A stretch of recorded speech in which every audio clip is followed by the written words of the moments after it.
you can animate elements using the animation CSS property. Here you can see that I have a div with a class of animated element.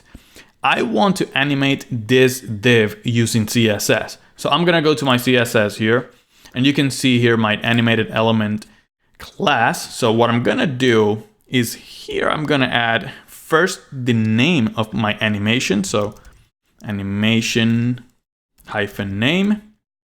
You can call it whatever you want. I'm gonna call it alien.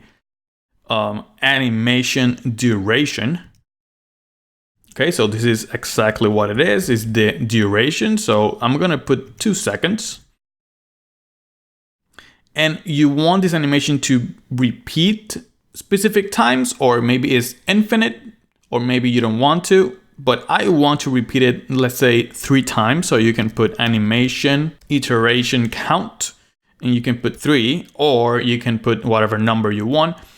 Or you can put infinite if you want to keep repeating all over again, right? And it's going to be the infinite animation. Something you can do instead, you can just do animation, and you can put everything in one line, like the name, the seconds, the duration, the count, and there's a lot of more property that you can use. So that's one option if you like that. For now, we're going to go very simple and adding individual properties. All right, so now that we have the name and duration, let's create the keyframes. So I'm going to do add keyframes and the name of my animation, which is alien. And then here we can do from and to. It's very simple. So from is starting from here and it's going to here. All right, that's the animation.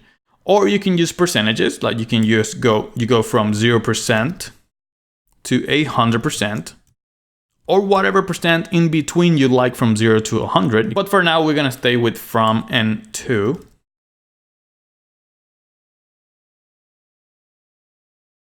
And let's do something very simple, for example, like changing the color of this text. So we can do color. Let's do from white to color red. So I'm going to save that. And you can see now the animation is going from white to red, and it's going back to original and going again and again and again. All right, and now you can see that it's just bouncing very quickly to the original version. If you don't want that to happen, what you can do is add here animation direction alternate. All right, let's save that. And now you can do that is smoothly going back to the original and bouncing back with that transition, right? So now let's do something a little bit more creative. Let's change the scale of the whole element. Let's go ahead here from, I'm gonna do transform, scale. This is gonna be from 1. And I'm just gonna copy and paste this here. And let's do 0.6, which is a little bit smaller. So let's save that. And there you go. Now you have the animation is changing the color and changing the scale of the whole element. Now, there's something that you will notice. We're going back to the same thing. So this from is the same thing as our original element. So if that's the case, you can just remove the from and stay with the to, and it will be the same thing. It will go back to the original and going back to this scale and then going back to the original element, back and forward. Very simple, but you can get very creative with this.